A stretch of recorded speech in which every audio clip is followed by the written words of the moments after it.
तो आज हमारा पूरा देश का प्रोग्राम है, पूरे देश भर में किया जा रहा है। जो गैर भाजपा के सांसद हैं 330, उन सबको मांग पत्र दिया जा रहा है। और हमारी मांग ये है कि जिन चीजों पे किसान आंदोलन 1 लड़ा गया और किसान आंदोलन 2 चल रहा है, तो जो 22 तारीख से जो मानसून सत्र शुरू हो रहा है संसद का, उसमें हमारी मांगों पर प्राइवेट बिल लाया जाए। क्योंकि आप जिस पार्टी से हैं, आपकी पार्टी ने भी अपने मैनिफेस्टो में ये बात कही थी कि भाई अगर हम सत्ता में आए तो हम ये सारे कार्य करेंगे। सत्ता में नहीं आए वो तो जो परमात्मा प्रकृति जो करती है, लेकिन आज आप एक मजबूत विपक्ष का हिस्सा है।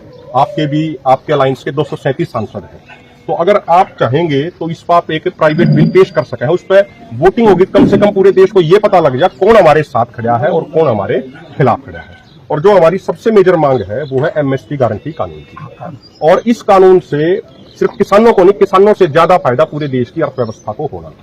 उसके बारे में भी एक विस्तृत रिपोर्ट 22 तारीख से पहले हमारे सारे साथी, हमारी पूरी रिपोर्ट तैयार है। कितना खर्चा होगा वो पूरी कैलकुलेशन हमने कर रखी है। जैसे सरकार कई बार प्रोपोगंडा चला दिया, झूठा प्रोपोगंडा, भाई 17 लाख करोड़ का खर्चिए, ये सब सरकार की गैर जरूरी बातें हैं। हमने पूरा एक एक दाने का हिसाब निकाल कर, गेहूं पे कितना खर्चा होगा पूरे देश में, कानून के लिए 14,000 करोड़ होगा। क्राइसिल एक बहुत बड़ी संस्था है, उसकी रिपोर्ट है, वो कह रही है टोटल फसलों पर 23,000 करोड़ होगा। बहुत सारे एग्रीकल्चर प्राइस कमीशन के एक्सपर्ट रहे, जैसे प्रकाश कामारेड्डी हैं, देवेंद्र शर्मा जी एक्सपर्ट है, उनकी भी अपनी कैलकुलेशन है।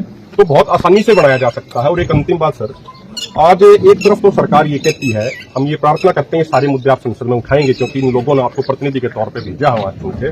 एक तरफ तो सरकार कहती है भाई हम स्वदेशी का नारा देती है, मेक इन इंडिया और पता नहीं क्या क्या नारे दिए जाओ है। दूसरी तरफ इस साल 1,41,000 करोड़ का पाम ऑयल तो बाहर से मंगवा है, और उसमें सबसे बड़े इंपोर्टरों में से एक अडानी ग्रुप है।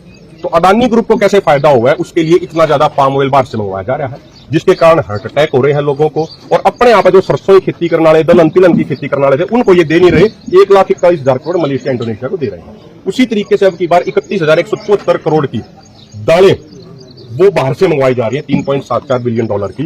तो अगर सरकार ये बाहर से आयात बंद कर दे, ये 1,72,000 करोड़ जो बचेगा, ये मोर देन सफिशिएंट है एमएसपी गारंटी कानून पूरे देश को देने के लिए। तो जो ये सारी बातें हम उम्मीद करते हैं कि आप मजबूती से रखेंगे, और मैं प्रार्थना करूंगा हमारे जो बुजुर्ग हैं, बुजुर्ग आपको मांग पत्र भी हमारा